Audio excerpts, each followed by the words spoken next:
Hindi lang mga prutas ang mabili sa pamilyang lungsod ng San Fernando City, La Union, maging ang mga panindang itlog, panay-panay din ang bili ng mga customer.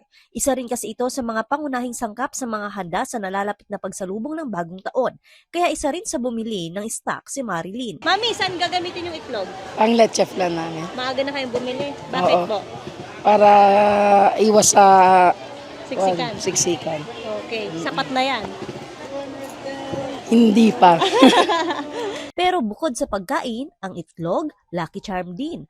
Ayon sa Feng Shui, na isa sa mga hindi dapat mawala na pampaswerte. Pang-alay din sa sinasabi nilang swerte na may kasamang bigas, may mga ampaw-ampaw. Tumaas na ang demand ng itlog bago pang selebrasyon ng Pasko hanggang sa selebrasyon ng bagong taon. Wala naman umanong problema pagdating sa supply ayon na rin sa mga tendera.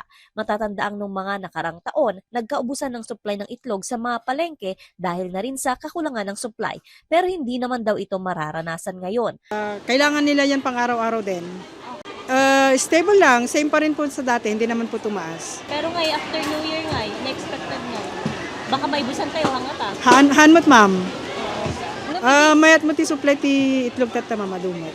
Nagmumula rin umano sa probinsya ng La Union at kalapit probinsya ang supply ng itlog na kanilang ibinibenta.